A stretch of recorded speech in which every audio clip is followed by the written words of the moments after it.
Hello, gentle viewers. This is Guardian welcoming you back to Out of the Park Baseball 22 with the Pittsburgh Pirates. We just completed our second consecutive World Championship season against the Red Sox again. So remember how the Phillies kept beating us in the past? I guess the Red Sox are our bitches, which is very exciting news, of course. And yeah, we're trying to run it back one more time. Can we three-peat?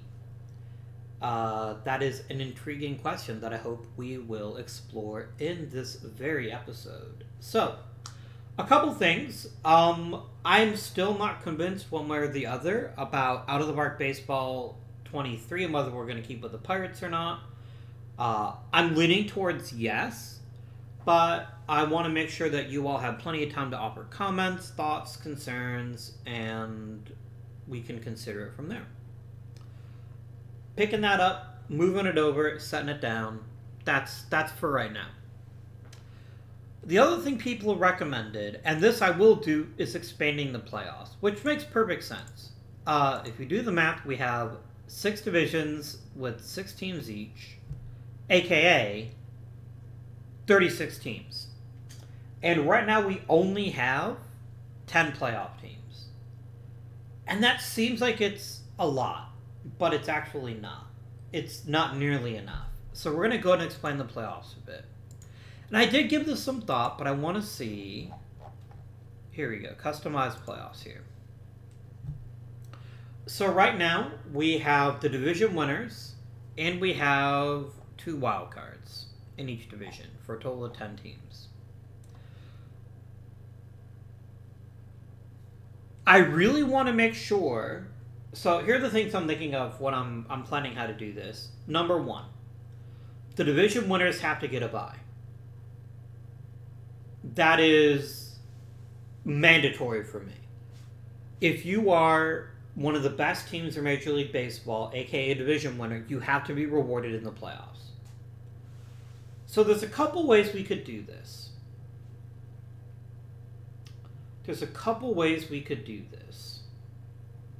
And I'm just not sure yet. I don't really want to add more rounds. I'd rather add I only want there to be 4 rounds, which would make the most logical position to be 16 teams make the playoffs. But that seems like a giant expansion, but maybe not. It's only 3 more teams per league. So maybe that's not the worst idea. So what would 16 teams look like? My thinking is that the top 4 teams in each league would get the bye. So that would be the 3 division winners and the number 1 wild card. And I acknowledge that slightly cheapens the division lead. If you're the number 1 wild card, you get to do it anyway. But I really don't see the point in trying to make it so that works out. So that's going to be step 1. So we're going to go ahead and add 3 more wild cards to each division for a total of 16. 1, 2, 3. 1, 2, 3.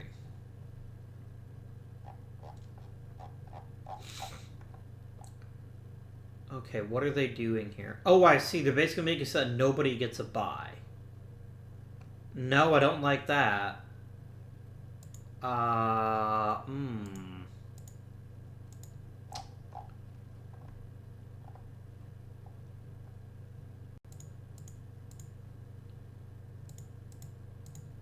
Because I definitely want the division winners to get a bye. If we're going to do that, then I need an... Okay, let me think this through. I was going to go for an even number of teams. 18 would add 4 wild cards to each one. That'd give us 9 teams. What would that look like? So I'd have to add 4 to each to add another 8. 2, 3, 4. 1, 2, 3, 4.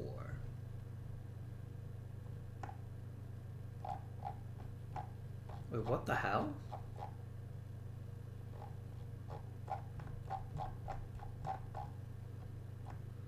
Okay, I'm very badly confused with what's going on here.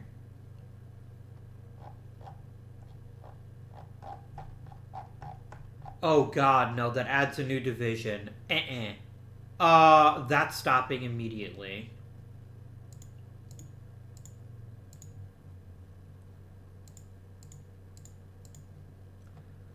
Okay.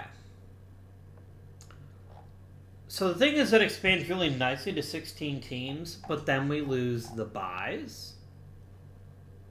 What if we did 14 teams? What would that look like in the first round? So it'd be 7 teams. I think that would work. Let's add just 2 more wild cards to each one.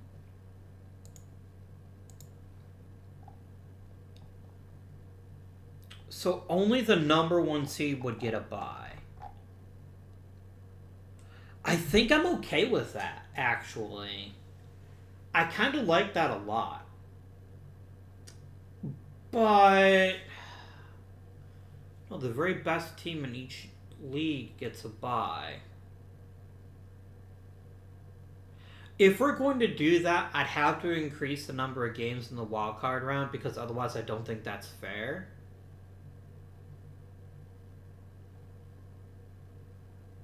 Because a lot can happen in one game, right? And if you don't... Yeah, I think we need to increase the series to a best of 3.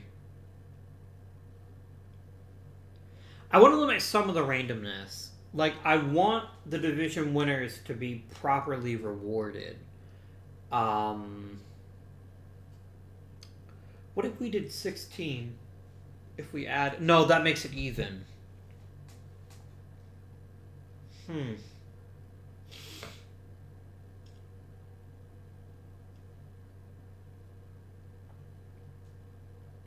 I never realized how much I actually like 10 teams, but it's actually really cool. If we go to 12 teams...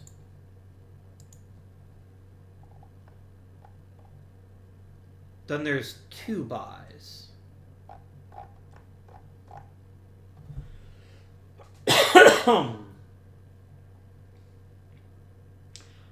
I'm not going to go up to 18 because it adds another round. And that's my tipping point. I'm not going to add another round of playoffs. So the question becomes, do we do 12 teams? Or do we do 14, or do we do 16? If I do 14 or 16, I almost think we have to increase the number of games in the first round to eliminate the randomness. Like, I want it to be possible for, say, the number 8 or the number 4, or yeah, actually number 8. The number 8 ALC to knock off the number 1. But it shouldn't be easy, and the problem is, in a 1-game series, it's basically rolling the dice. And I want the divisions to feel meaningful. I want you to be rewarded for winning a division. Which sees us at either 12 or 14. 12 gives 2 buys, 14 gives 1.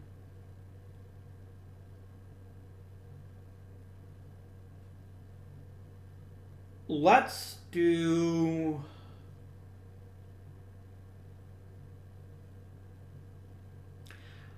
I kind of like the idea of doing 14, just because then only the very, very best team gets a bye. And that feels really special. But I don't necessarily mind this either.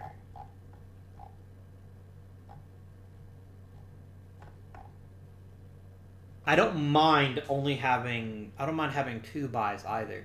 It does mean whoever wins the 3rd division is kind of in a not great position, but other than leaving it at 10 teams, I don't really see a solution to that.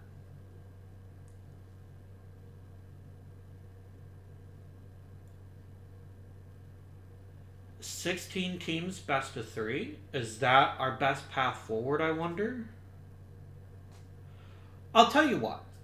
Let's start with just expanding it to 12 teams, and let's see how that works, and then we can go from there.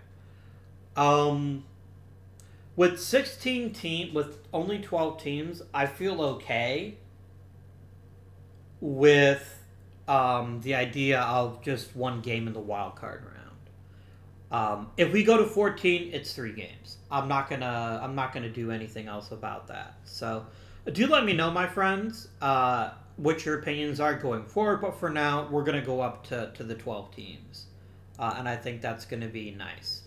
It still makes the playoffs feel special, but it doesn't make them ridiculously long, and I think that's a good thing. So, my friends, my amigos, let us start discussing the actual business of the Pittsburgh Pirates. I think we're good for coaching. I don't think we need any new coaches. We don't. Our staff is incredible. Pretty happy about that. Kyle Rusham's is kind of a jerk, but he's a really good hitting coach, so I am more than happy to let him continue on his odyssey with us. Most important would have Garrett Gunnels as a coach, which always makes me sad, but I don't know that there's a way to force that. There might be. But I'll worry about it another time.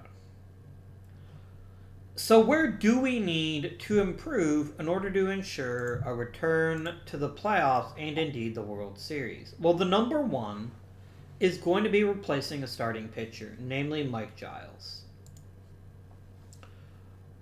Mike Giles wants a lot of money to stay with the Pittsburgh Pirates. Specifically, he wants $23 million a year, which is less than he was making.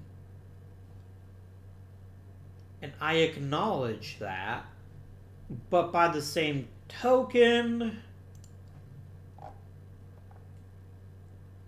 I'd kind of like the starting rotation spot back. That gives us a couple of options. We could have Luis Montour go back to starting and see how he does. We've got Josh Grettencord, who looks like he could be a top-tier starting pitcher. He should definitely be getting some consideration. We could sign a one-time free agent. There's a lot of pluses and minuses. And I acknowledge how good Mike Giles has been. Don't get me wrong. But at a certain point, we can't keep pouring this much money into one position, namely starting pitchers. So I think we're going to let him go. I think. Looks like I could trade Caleb Bautista. Yeah, but Bautista's super cheap. That's the benefit of Bautista, is he's basically half the cost.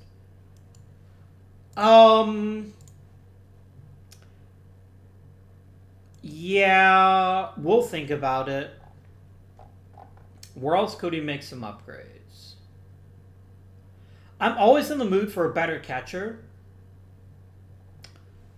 Always in the mood for that.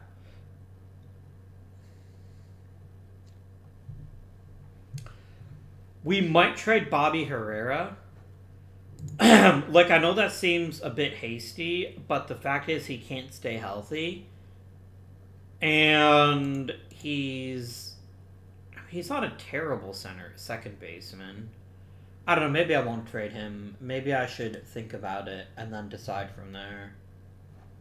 What positions could we really use reinforcement at?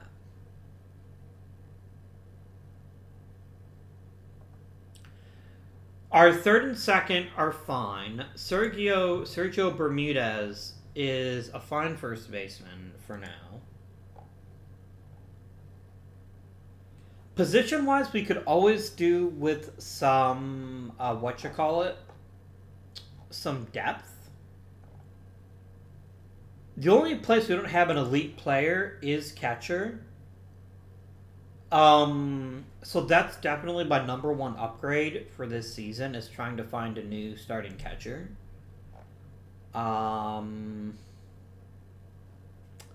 Jeff Pierce was great. Josh Lynch, you need to start getting hurt. That's really going to cost you a lot of money down the line, but I like what I'm getting from you. We could probably use a couple of upgrades in the bullpen. That might just come from Kurt Coates, though, because he very much looks like the kind of pitcher that doesn't need to be in the minors any longer. We very much might be calling him up for some meaningful innings. Yeah. Tim Martin is a decent player. I'm not saying I dislike him, but he's just a very average catcher. So I don't know how I feel about making him an everyday catcher.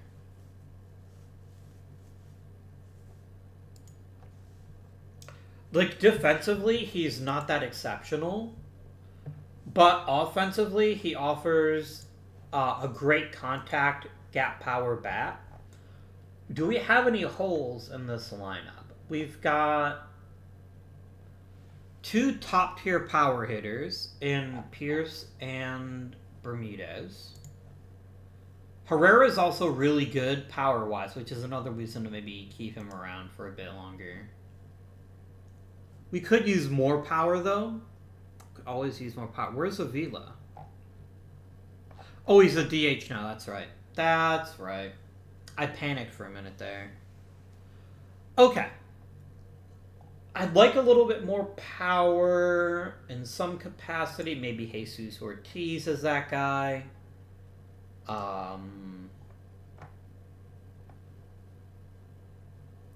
Someone pointed out, by the way, that Kingery can play center. He actually can't. He's not very good at it. But he does offer some other useful things. Yeah, Butch James is a good bat, and he's not remotely ever going to be a good infielder. I could probably trade him for a reasonable return. What would I get if I traded Mr. James? I wonder. I never like punting on a first-round draft pick, but the fact is James just isn't good enough. All players, I specifically want a prospect, though. I want an elite-looking prospect to strengthen our farm system. Ideally not a reliever, but maybe beggars can't be choosers. Billy Corsi. Interesting.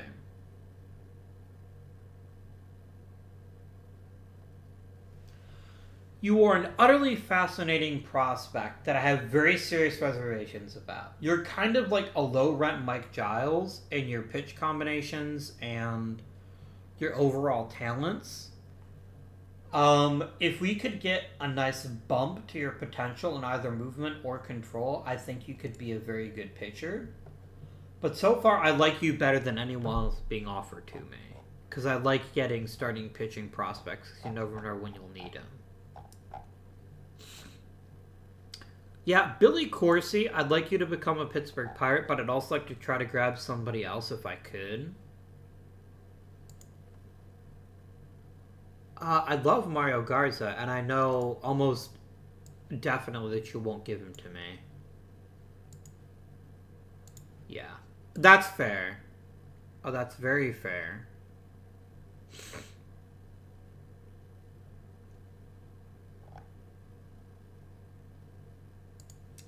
Eric Russell can't catch, otherwise I'd think about him.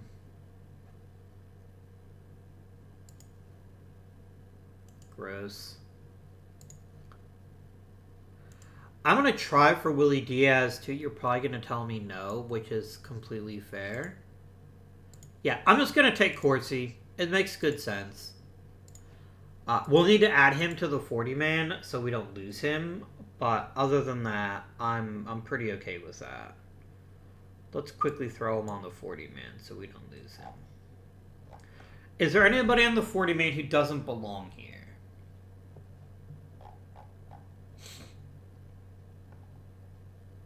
Not really. Not yet, anyway.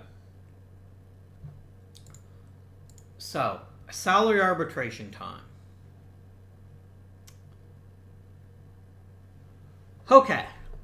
Beginning with Roman Alvarado, he wants a fairly modest raise. He's having a lot of trouble staying healthy. As much as I like him, and as amazing as he's been for the team in the past, do I have another fan favorite, though? Is it worth keeping him around just because he is a fan favorite? Like, the fans would probably be a little bit sad if we traded him.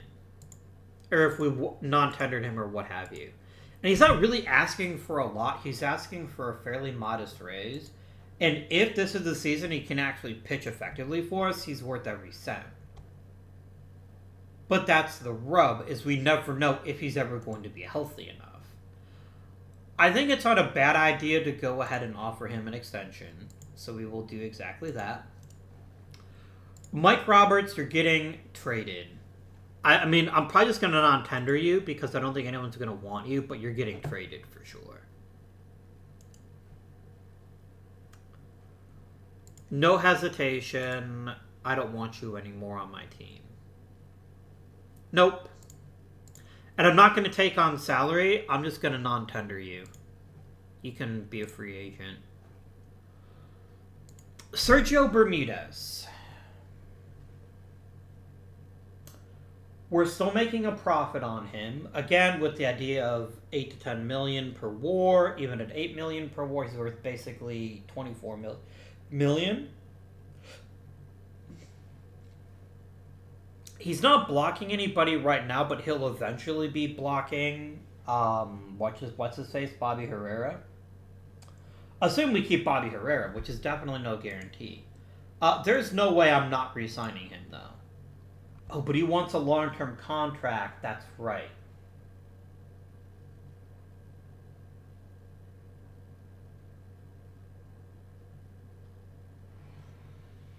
I don't hate this. I don't hate this deal as is. Yes, he's making a decent chunk of money, but it's not a massive amount.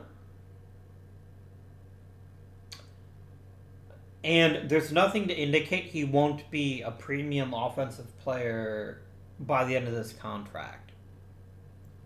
I do want a team option, though. I want a way out of this contract in case things go south. But this is a cost I think we can afford. And I think this contract right here shows how much the Pirates have changed. At the beginning of this series, this would be the easiest non-contract in history. We couldn't afford it. Here, it's not an appreciable percentage of our payroll, and I think he's worth it. So we're going to go ahead and offer him a long-term deal. That's him done. Manny Pozo. Mr. Pozo is, and I don't blame him at all, basically saying, I want a 1 year at a time salary. And I'll give it to him. I can't afford not to give it to him. I'm not going to trade him. Plus, this gives us a little bit more time to get to know each other better and to see whether he's going to keep producing this level of talent. But the man wants to get paid, and I certainly don't begrudge him that. Ethan Hill is a good all-around defender.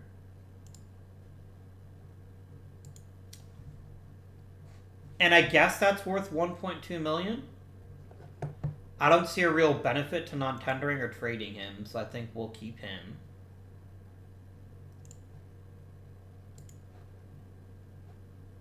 That seems reasonable. Jim Kingery. He wants so little money,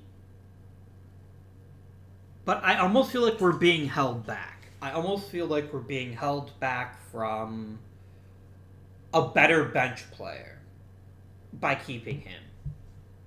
It's not about the money. It's about what he provides to this team. Because he's not an exceptional defender. He's okay, but he's not exceptional. And he's not very good offensively. And he's not elite defensively, so I'm not going to carry him just for his defense. Yeah, I feel like his versatility isn't versatile enough, if that makes sense. I feel like he doesn't do enough for the team to be a worthwhile player, even at that much money. So I'm going to go ahead and non-tender him too. Isaac White.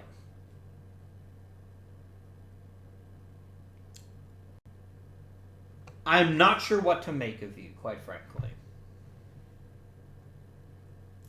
You're never going to be happy here. You want to be an everyday outfielder. That's just not going to happen unless somebody gets seriously hurt.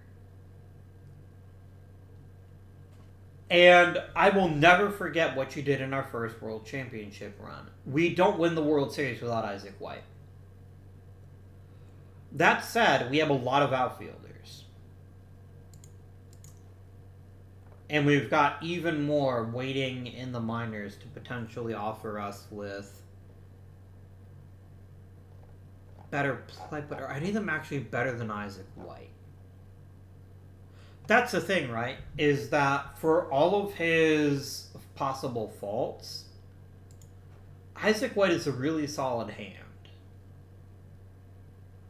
But trading him also makes sense, just because I don't think his skill set plays as well off the bench as it would if we put him in the field every day, which is not going to happen. To be perfectly honest, barring catastrophic injuries to multiple outfielders, I'm not going to play Isaac White. So this would make a good time to trade him. I still want to look for offensive prospects. Mike Dungan is not very good offensively. Are there any 50s? There are no 50s being offered. That's fine. Jerry Castillo is very meh. That doesn't really do anything for me. Mike Rich is really good defensively, but that's about all I can say for him. He doesn't really look to have a good offensive future.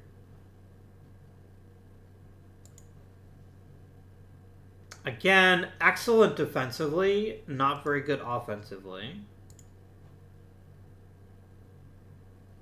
Excellent defensively, wait for it, not very good offensively. I'm sensing a type here.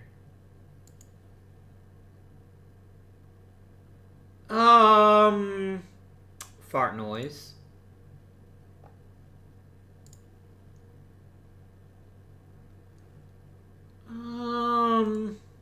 Not really.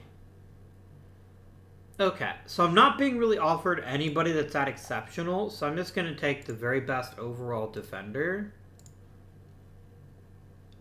And we can use him for that purpose. I kind of wish we could get some more, and maybe we can if we're a bit lucky, but for right now, I'm not overwhelmingly thrilled with this deal.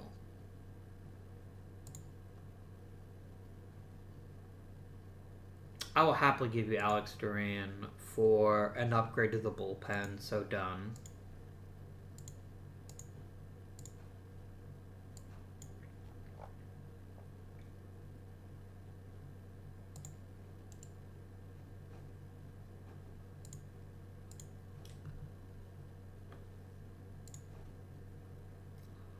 Ryan Brown is already a 54 out of 61. I think we're just going to go ahead and instantly promote him to the big leagues. Oh, he's a borderline starter. You could be a real pen saver, Mr. Brown, so I'm going to go ahead and instantly promote you. And then we'll go from there. I feel good about these moves so far. Isaac White will always live forever in our hearts, but it was just not going to be ideal.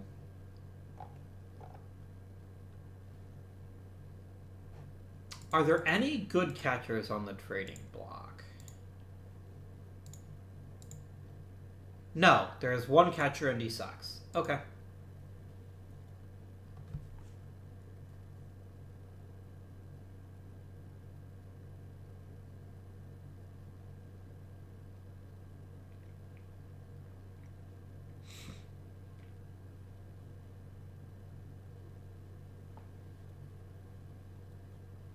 I'm not a San Diego fan, but all these comments about Jerry Coleman make me laugh.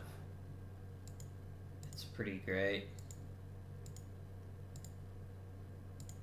I think this is the first time I've ever re-signed a reliever that I didn't instantly regret. And I still might regret this, but it's fairly cheap and it gives us a bit more stability in the pen, which is very nice.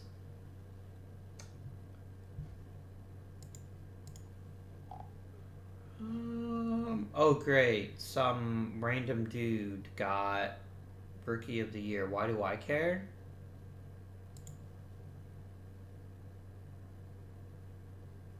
I don't know why I care. He's on my short list for some reason. Why? Oh, he was literally one of my draft picks, and I took him out of the 7th round. Neat. Well, I'm glad to see he's doing well. I'm glad to see he's doing well. I wish him nothing but success in the land of the rising sun.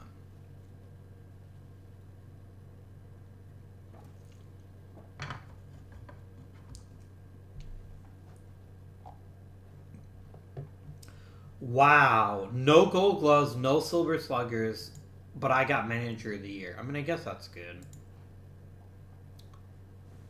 Is anyone here genuinely good? Nope. If I really needed a new outfielder, I'd probably give it a shot to him because he looks like he's really good. No. Again, he's borderline interesting. That's a big fat no, and I don't need him either. Okay.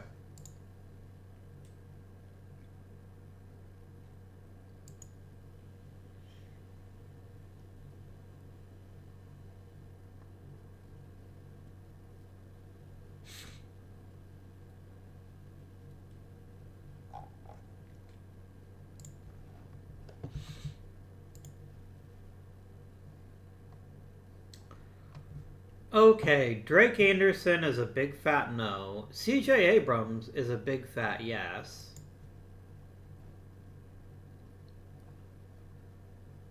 Yes for Bo Bichette. Corbin Carroll, meh. Vince Cortez, less than meh. Carlos Correa, yes.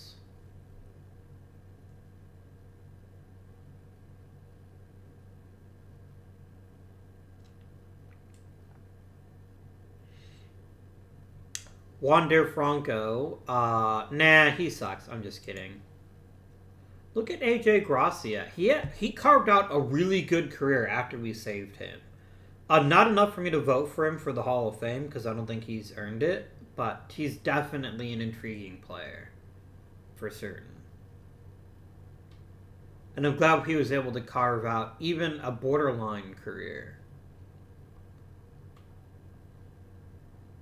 A second baseman with 400 homers is pretty crazy. I guess we can give him a vote.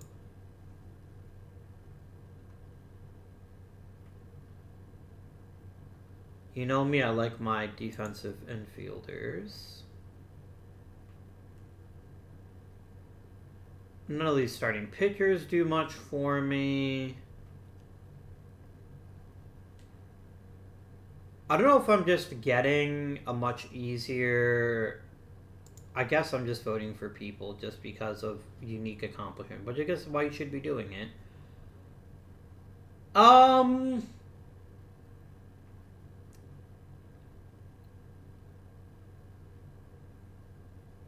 don't really feel obligated to vote for anybody else, in all honesty.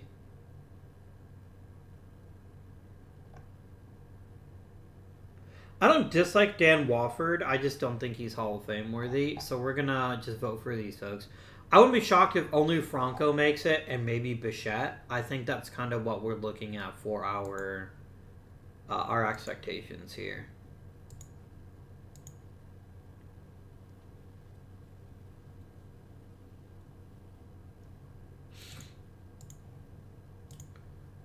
And I bet that Giles is not going to accept the qualifying offer, which he didn't. He's going to file for free agency, which makes perfect sense. That's what I would do. Everyone gets activated. Oh, I'm out of 40-man spots. Well, that's awkward. I'm not saying I dislike Jake Horowitz. I'm just saying that I need my Roman Alvarado.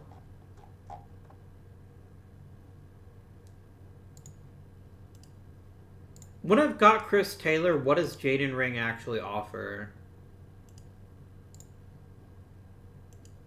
I'm going to waive him, and with the expectation that it's unlikely that anyone else will take him. So that way I can add Roman Alvarado to the 40-man, because I have to.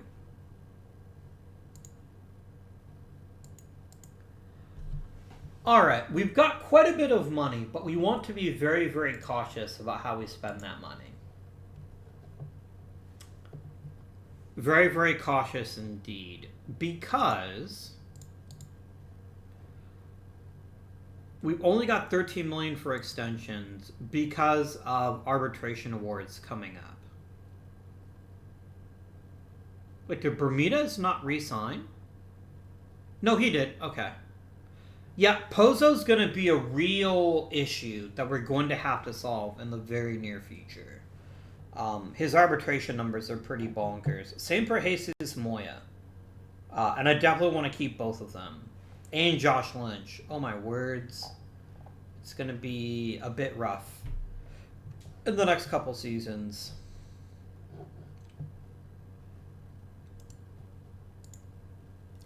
And Pozo won't take a long-term deal.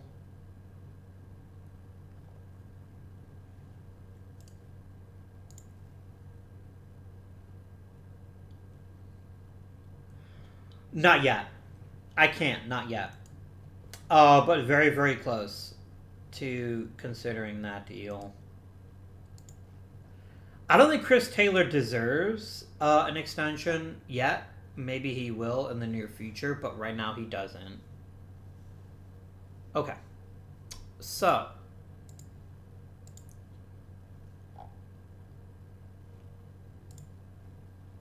I do not want Andy Marks. You can go to hell. Is there a good offensive-defensive combo among catchers?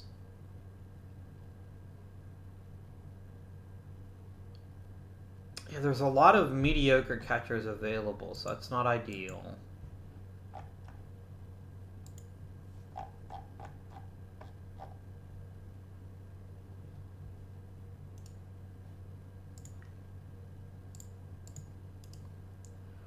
I will happily offer some make good deals to pitchers with minor league I'm not giving you a major league guarantee, though.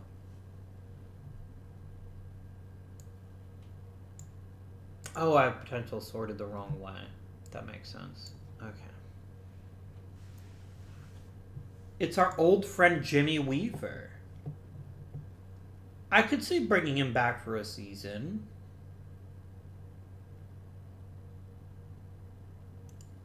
Potentially.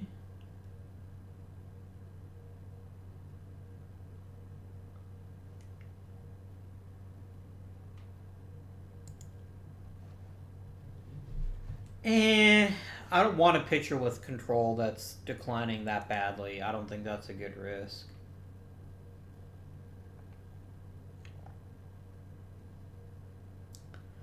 I'm kind of intrigued by the idea of adding, what's his face? Bringing back Jimmy Weaver for a year for $7 million. Like, I know he was never outstanding for us, but part of the reason I got rid of him is just because he made so much fucking money. At $7 million, it would be very difficult for us not to get a good return on our investment. There's also this guy. I can't afford to put that much into the outfield. I don't have that much money. But I will happily offer Jimmy Weaver a one-year deal for $7 million. I think that's incredibly reasonable.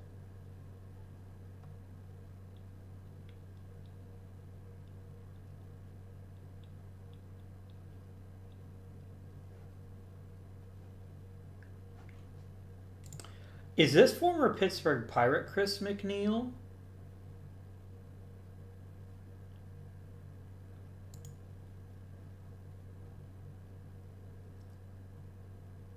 He was indeed formerly a Pittsburgh Pirate. Boy, I spent a lot of resources to get Omar Urbina, and then I never ended up keeping him.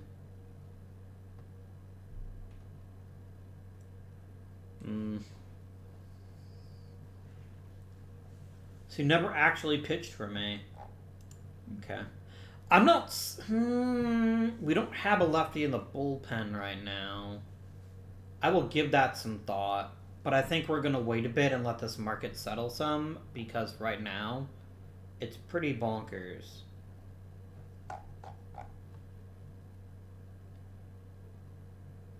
Yeah. I'll tell you what, though. If we had a need, I would probably offer him a contract. The problem is I don't. I don't really have an opening in the outfield right now. Although... No, I like Jeff Lynch. I don't want to trade him yet. And I'm certainly not going to bench Rusty Oliver for that guy. Especially when Oliver's contract is quite reasonable.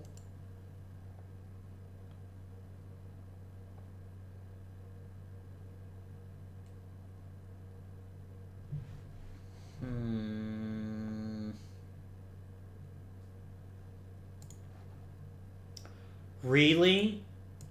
I give you a new freaking contract and your skills start to decline. Man, what a jerk. Oh no, this is OSA. OSA is lying to us again. OSA. Knock it off. So, intriguing question. Do we let Tim Martin be the starting catcher? He's not the most brilliant catcher I've ever seen in my life. But he does offer a pretty solid bat. And he's not a terrible catcher. I mean, then again, Chris Taylor is kind of the same way. But at least, you know, he can throw the odd person out. I think we're definitely going to call up Tim Martin to put him in the majors. And he might even be the starting catcher. But I'm going to decide that a bit later. Where else could we use an upgrade?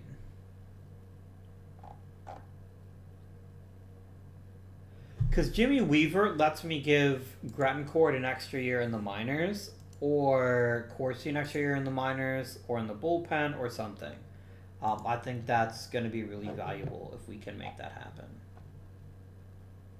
Johnny Cerulli, you have learned all you need to learn from A-ball. Welcome to High A.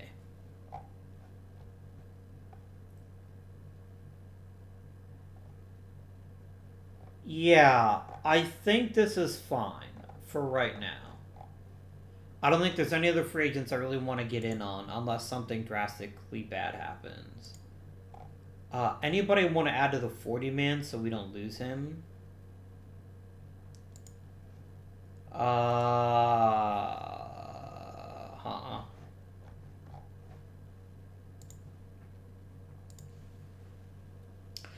If I could find... Oh, there goes Jaden Ring. Well, I wish him well. He was just never going to start for me, and I just had better options. And I can always get a new catcher of roughly his caliber in free agency and spend like $1 million, so I'm not really worried about that.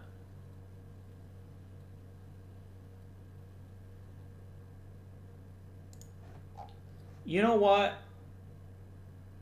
I don't care. If you want to sign with Chicago, then sign with Chicago. See if I care.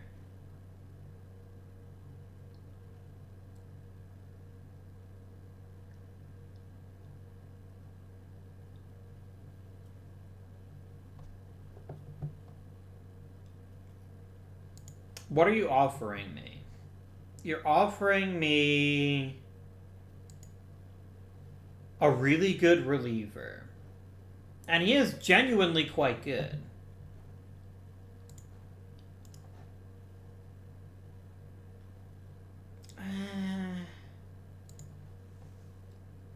Oh, I don't want to lose Jeff MacArthur if I don't have to.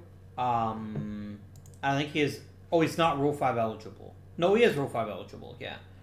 Jeff McCarthy, I'm going to put you on the 40-man. Pat Sanders I don't care about. And William Andrade I don't care about.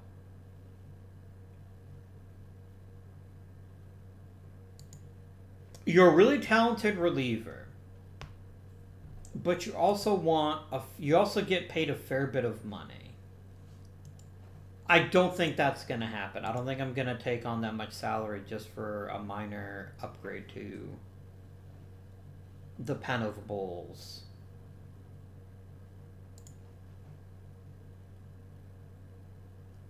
No, you're actively a bad player.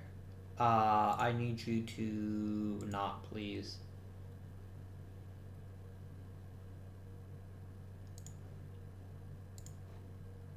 I get a supplemental first-round pick, and you know what? That is worth it to me. And the fans love me. I won 2 consecutive World Series. I think it's okay. Also, I need to increase ticket prices a bit. Just because I can. But mostly because my owner wants more money. I didn't let him go. I was never going to sign him. How much did Giles get from the Rangers? 5 years, $20 million is actually really reasonable. And if I had a bit more... Oh, that's actually going to bite you in the ass, though. Because he's going to be there until he's... That's not going to work out for you. Alright, boom. We get Jimmy Weaver back. Our old pal.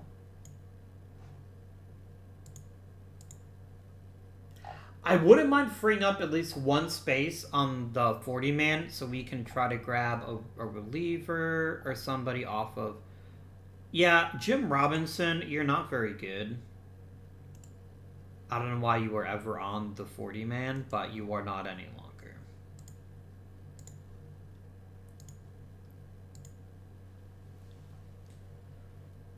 I'm really looking for a catcher to compete with the 2 guys I've got, but I don't think we're going to get one, to be quite honest with you.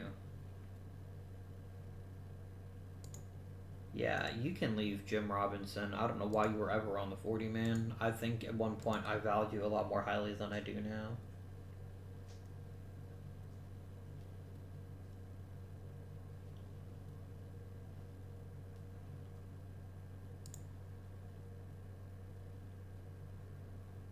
You can go right to hell. No one's getting Johnny Cerulli. He's got too much raw talent. So no, he is now untouchable.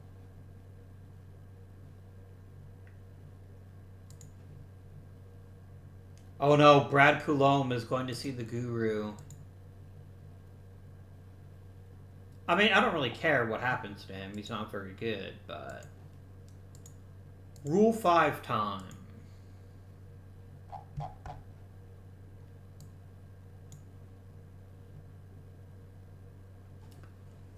I like Sam Baltz quite a lot, actually. If he's still available, I might take him. Manny Milano is not very good.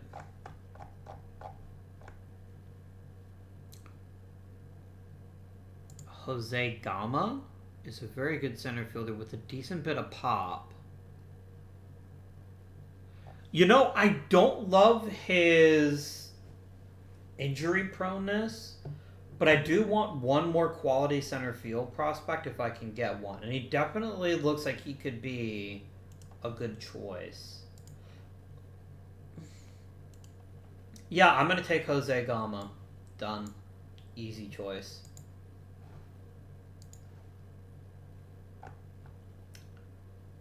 And then a lot of the really good ones have gone, which is fine.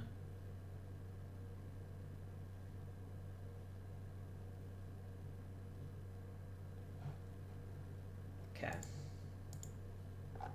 So everyone is annoying me about Chris Neff, right? Which must mean that people think he's a good player. Maybe this is an opportunity to snag some quality prospects. Potentially.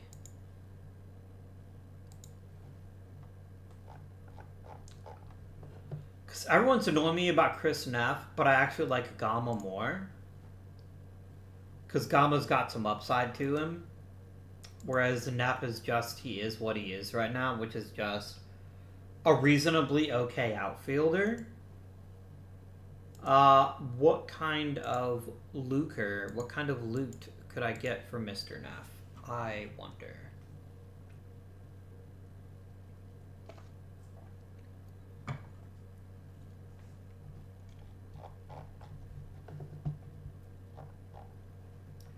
I'm only getting relievers, which is a little bit annoying, but I guess it's not.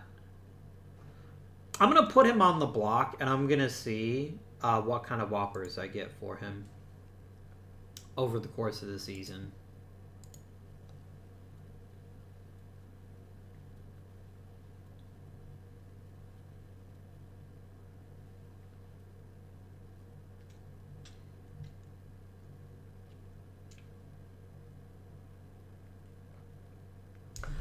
Would I keep Pozo or Moya if I had to choose?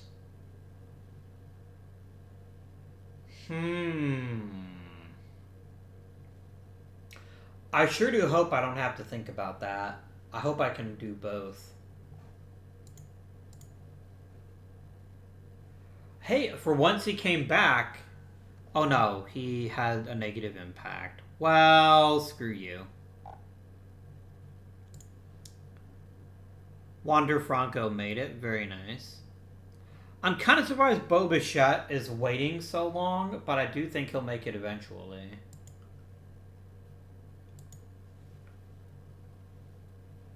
Are there any other moves I'd like to make?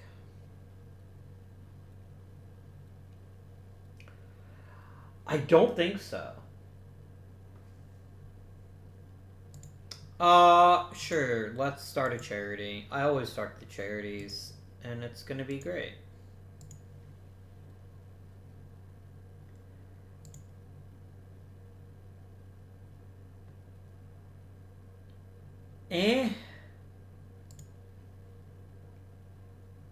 No thanks. I've got plenty of relief prospects who are as good, if not better, than him.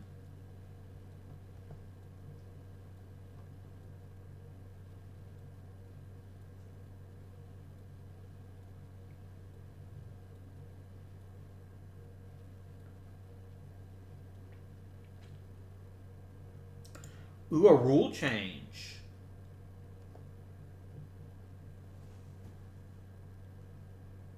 Eight years. Oh my gosh.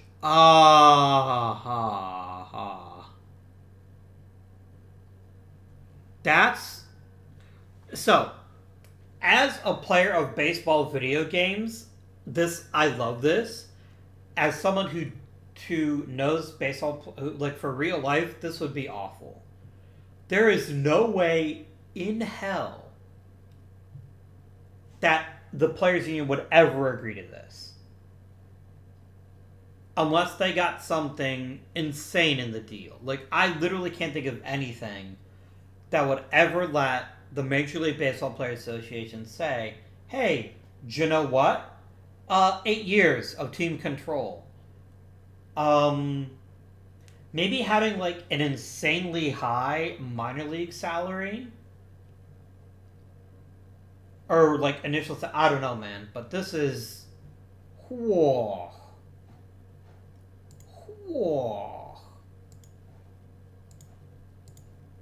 So what does that do to my payroll for like next season and shit? Yeah, look at that. Pozo's already in arbitration, so I don't think that's going to change, but it is going to push out Moya's contract by another year.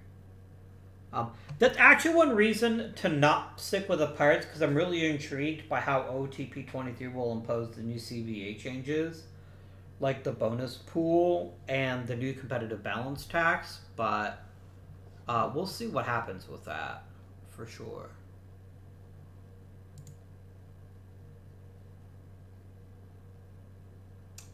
Oh, because Pozo's already gotten arbitration. He doesn't like go from arbitration to not arbitration. That makes sense. That makes a ton of sense. I'm never gonna pay a reliever again because I'm not gonna have to. Just out of curiosity. Oh hell no.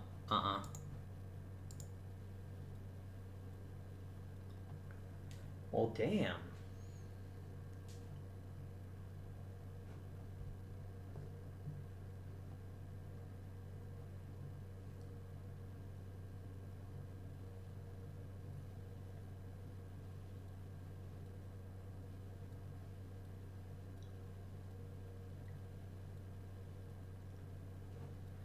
I still love the name Portland Skyhawks. That's a fantastic name. I love it.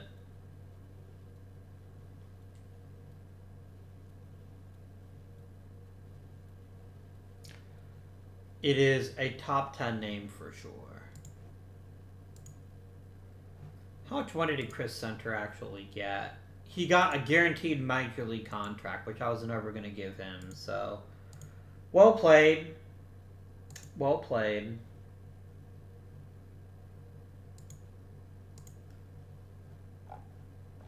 Friends, comrades, buds. Here we go. I'm just going to start offering spring training spots to people just to see how everything works out.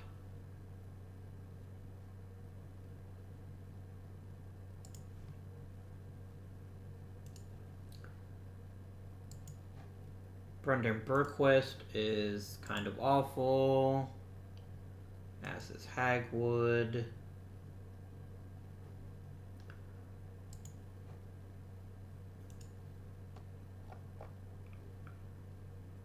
Eric Peters is not a very good catcher. Vince Knapp is a very good catcher, but can't hit. We can offer him a spot there. TJ Hansen, you can get some minor league reps.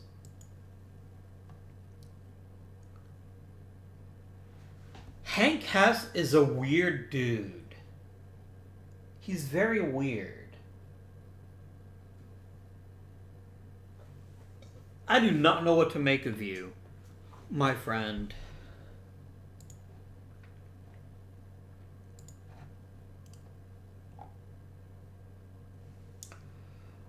I'm not saying I don't like him, because I do like him quite a bit, actually. And he offers a lot of flexibility. But it's going to be a while before I trust him in the major leagues. He's definitely got at least, I think, 2 more years in the minors. Maybe even 3 more. Before I do much with him. Verdiando Amborezio is an intriguing first base prospect. He's the only one I've got. So let us promote you.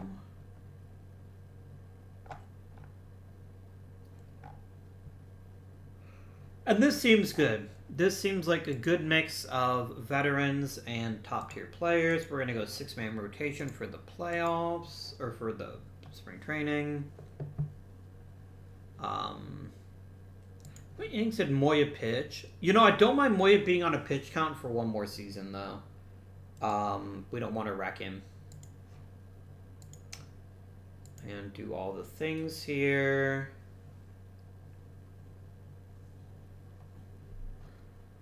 No, Avila does not go back to being our catcher.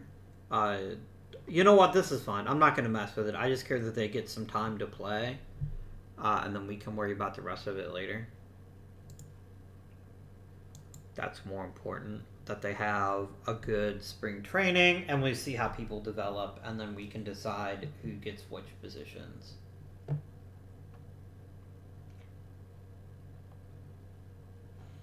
I did know that.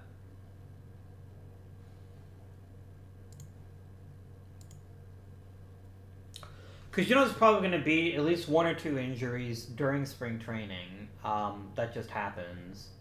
And the more people we have on the roster, the less likely one specific person could get hurt. I think. Makes sense, but it doesn't mean it's true.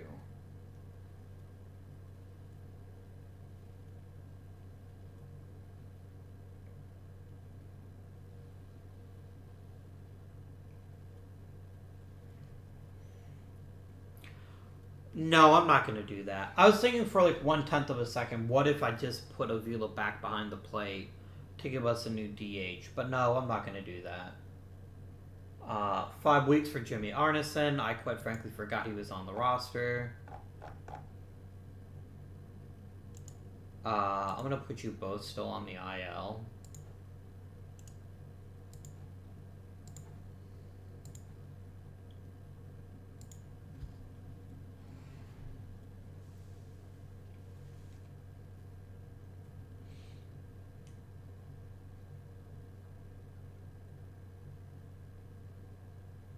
I got Tom Huss, because I guess I can't use Tom House, maybe?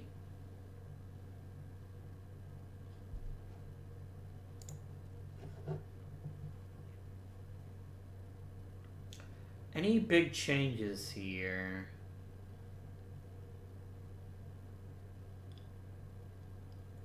Not any massive changes, really.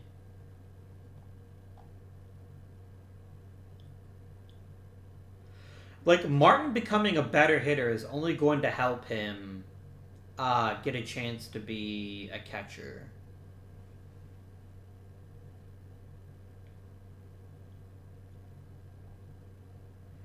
Okay.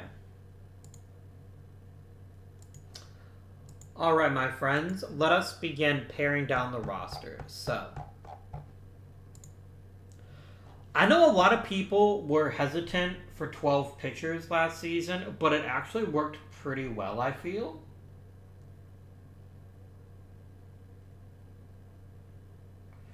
I kind of like having 12 pitchers on the roster. Because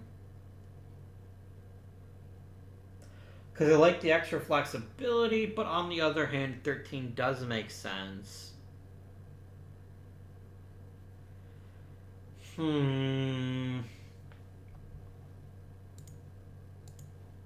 Let's see if I get rid of the easy choices, how many people I have left. And holy shit, we have a ridiculous rotation. I love it. Okay. Bender, nope. Bull, the fact you're still on the roster is indeed Bull, so you're getting waived. Corsi, Estrada. Ryan Brown has a very specific role to fill, so I'm not going to send him down unless I have to. Cox to the minors, Grettencourt to the minors, Hansen to the minors, Mendoza to the minors. What does this leave me at? Oh, 16 pitchers. I still got to get rid of 4 more. Okay.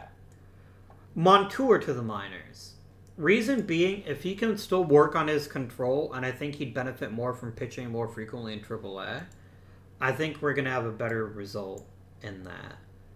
Andrade to the minors. This leaves us at 14. I'm definitely not carrying 14 pitchers, that's for sure.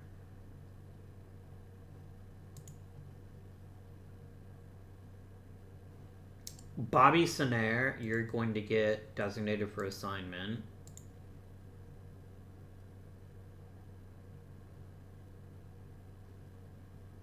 That brings me down to 13 pitchers. Do I feel comfortable having this roster at 13? We're definitely going to do this, by the way. Weaver, you're my 5th starter. You're so damn good, Jesus Moya. I love you. Please be my best friend.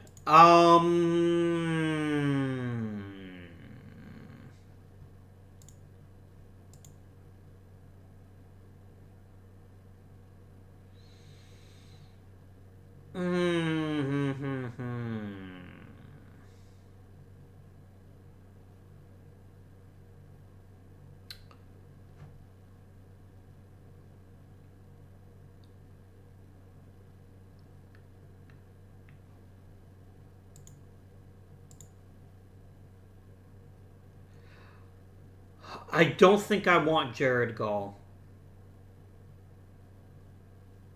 I think I'm going to send him down to the minors. So we're going to go with 12 pitchers. I know. It's whatever. I know there's definitely some risk in only having 12 pitchers, but most of my starters have pretty damn good stamina. And so I'm hoping that means that the relievers will get a lot more rest and be a lot more effective. So, I still gotta go to a whole mess of players still, though. So, first things first, Knapp to the minors, Avila to DH.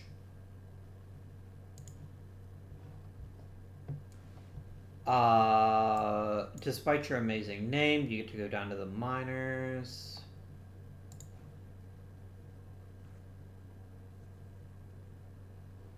I don't dislike Josh Watson, actually. And getting rid of... keeping Watson would give us a backup outfielder, too. I think Watson stays on the roster for sure. Jim Kelly, I just don't need you. You're gone. Colomb is going to the minors. Ethan Hill, I'm definitely keeping up in the majors because he's such a good defender. So this is going to be my starting infield. This is going to be my infielders and my catchers. Now it's time to start getting rid of outfielders. I got to get rid of 5 of them.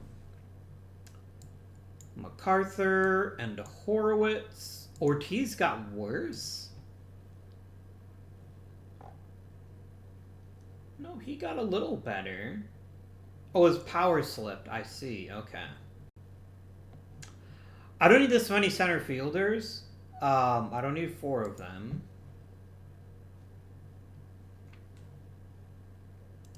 I'm going to send you back to AAA.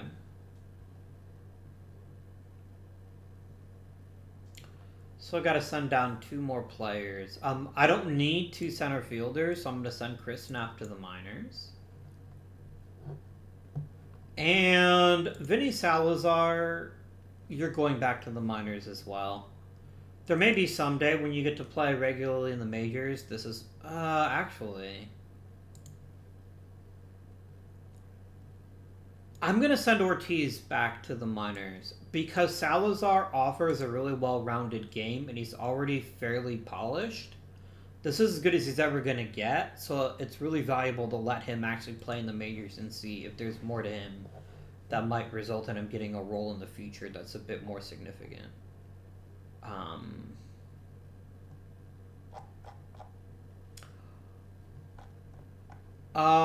Very important, Kurt Coates. Welcome to the roster. I'm going to give you your 40-man spot that you're entitled to. And no new position players, so I'm here for that. Let's murder all of the things. Okay, pound for pound, best hitter remains Andres Avila. He is going to be our everyday DH, and we're going to love him. Man, Rusty Oliver is such a weird player. I never know where to put him in the lineup, but I do know where I'm putting Josh Lynch, which is I'm putting him at leadoff. So I've got a bunch of options here for where to put players.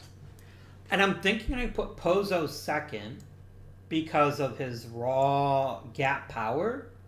Means he's going to be able to move that runner up or even drive him in, which is going to be very, very good. That's my top 3 done. Jeff Pierce is going to be our cleanup guy. And Bermudez is going to be 5th. Oliver hits 6th. Bobby Herrera hits 7th. Clint Daly definitely hits 9th. No, he's going to hit 8th. And then the real question is who starts at catcher. Taylor is the better catcher working with pitchers, but he also can't throw anyone out. Whereas Martin is both a better hitter and a bit more well-rounded as a catcher.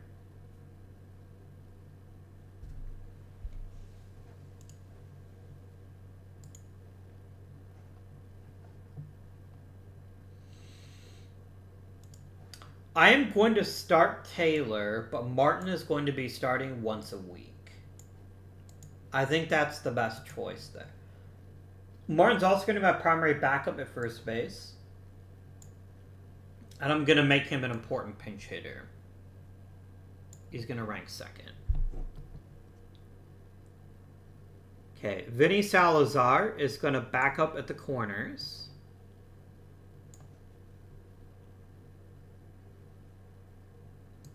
Gama is going to play in center. And then we're going to switch. Salazar will cover center if Gama's tired. Oh, Wasson should also be a backup corner outfielder. A bit more than Gama, so that's going to be Wasson here and here.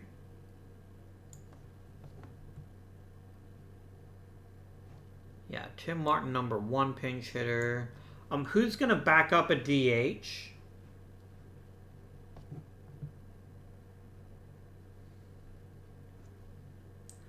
Probably Bermudez. I think that's a good choice. If Avila needs a break, Bermudez can get a day off and as a DH.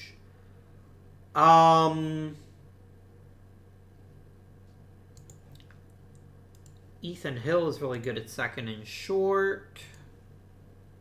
So yeah, Ethan Hill is going to be the primary defensive replacement here. I'm also going to make him an actual defensive replacement. And, whoops. God damn it. Put him at shortstop. Thank you. I'm also going to make him a defensive sub at second base.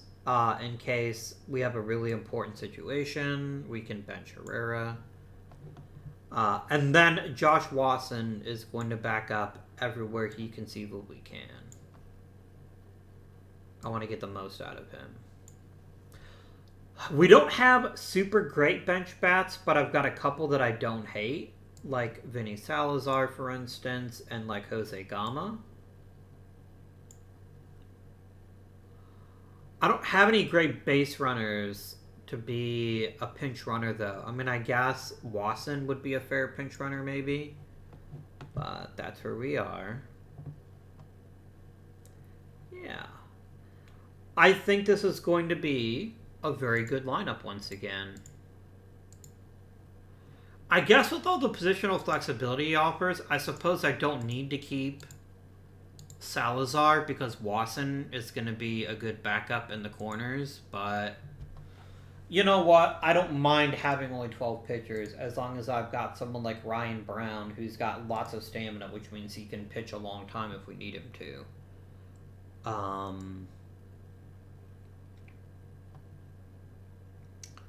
Cool. Cool.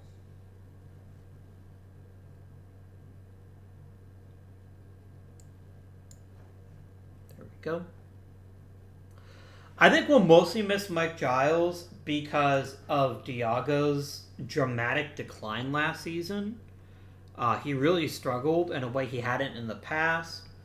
If I could trade Diago and get a decent return, I probably would.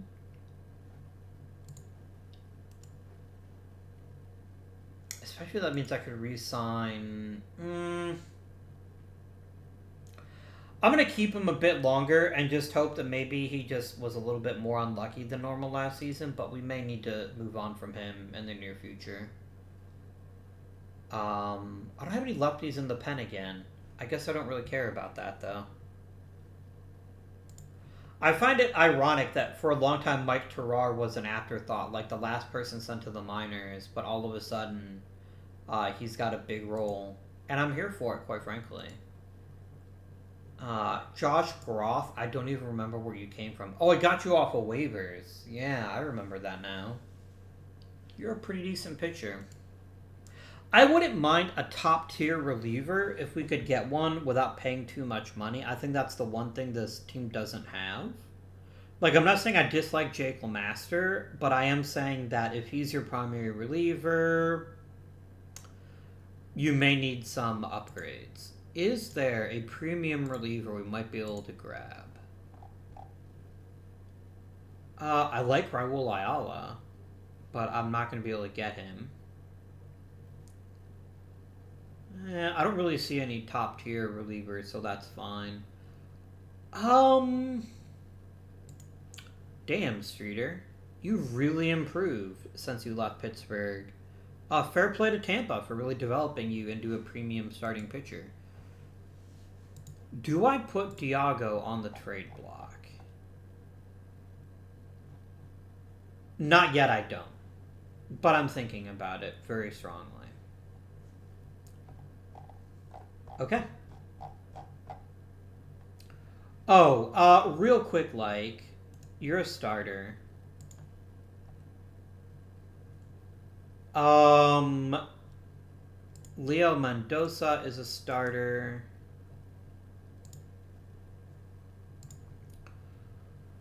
TJ Hansen might be a starter under the perfect circumstances, but I'm not convinced that he's got those yet. And there we go. Excellent.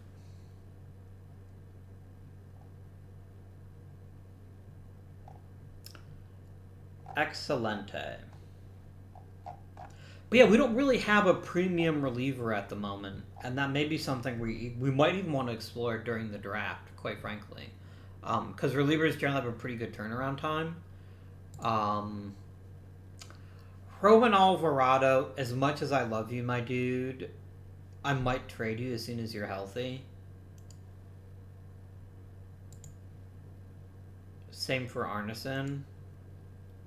I'm not saying I don't like Roman Alvarado, that he hasn't been a very big and important piece to this club, but he's just too fragile. I mean, we've gotten him for 18 innings total in the past 2 seasons, and that's just not good enough, quite frankly. Especially if someone else wants to give him a shot as a starter, that might be something we can get a nice return on.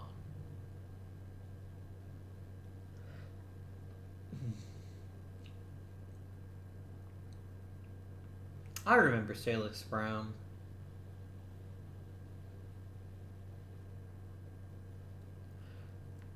Maybe it's the curse of Noah Smith, now that I think about it. We've really lacked elite second base talent for a long time now. If we look at our positional register, we're going to go teams, Pirates, positional register.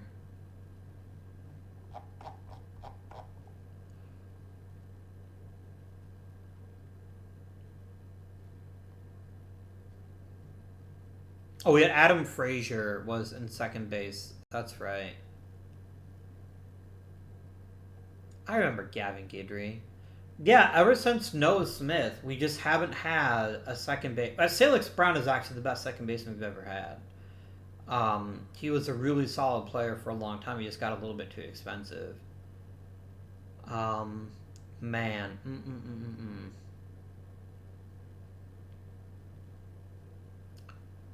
Look how long we had Hayes, though. Oh, look at Gunnels. What a guy. What a guy. Is that... Oh, it's Gilberto Jimenez. I remember him.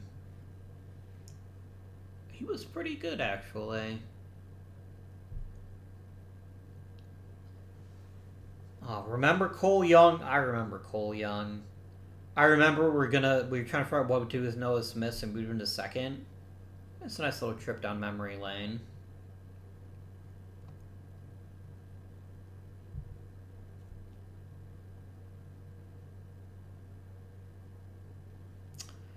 Alex Avila. What a guy.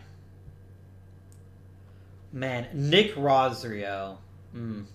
Remember when we had the big three and we were convinced that all three of them would be megastars and then only one of them ever turned out to be? That's what we're looking at, my friends. How is Ricky Peral these days? You know what? He's still been pretty productive. I've got to hand it to him. He's still not remotely worth that giant contract I gave him. But Peral's got a tiny chance of making the Hall of Fame, which is more than I thought would happen when I traded him. I thought he was pretty much done.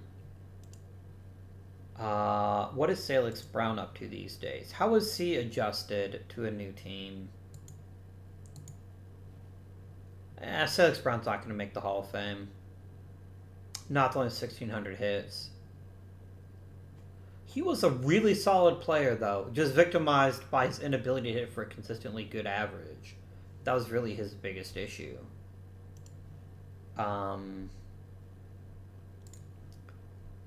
Nick Rosario has just been... yeah.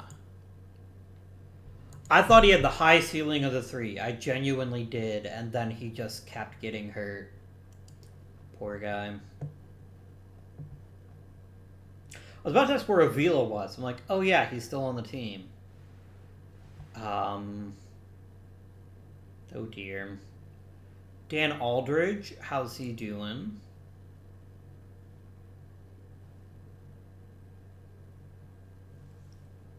Yeah. The man still has his power. He just has literally nothing else.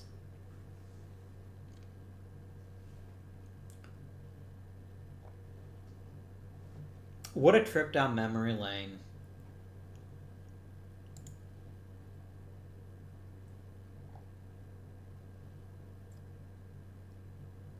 Oh, wow. He never even got any votes?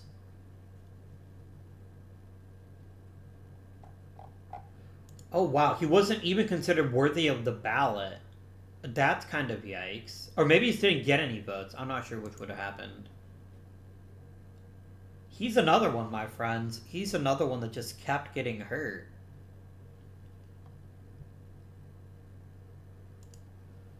What a tragedy.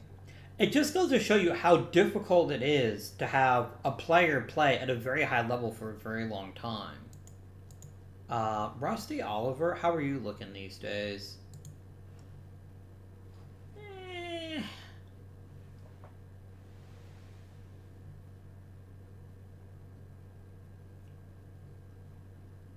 Pretty good. Pretty good.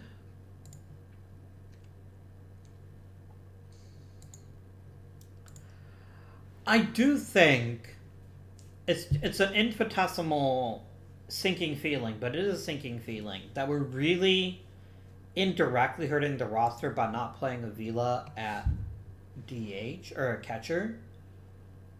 But look, the man is approaching 2,000 hits for his career. And if we can get another 5... if we can get to the end of his contract now that he's a DH, I'm here for that. I'm very much here for that. He is getting very costly. He was right around worth what he did last season. Because remember, $8 million a year, he would have been worth basically $32 million. At a certain point, we might have to trade him if we need to free up a bunch of cash very quickly. And I hope we don't have to, but we might have to.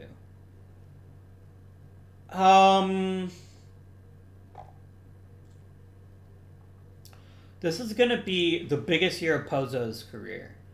If Pozo turns in another season like 2046 or even better, I'm probably going to have to give him his big contract. Because he'll be too good to let walk.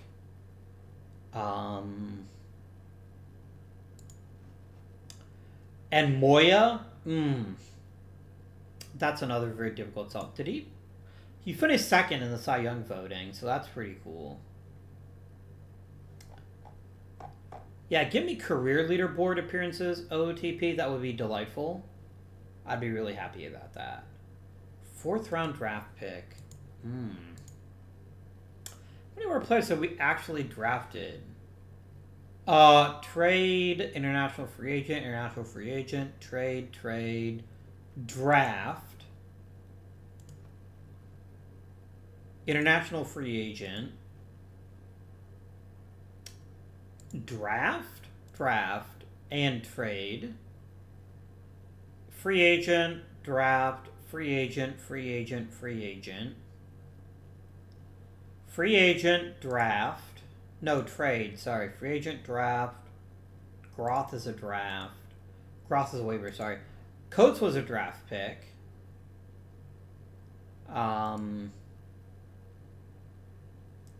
Spellman was a trade. Hill was a draft pick. And Brown was a trade. So cool. All right, well, my friends, I hope you've enjoyed today's episode. Next week, we're going to be diving into a new season, trying to defend our crown for a third consecutive season. And we'll see where we go from there. Until next time, however, this has been Guardian. Thank you for watching, and I bid you good day.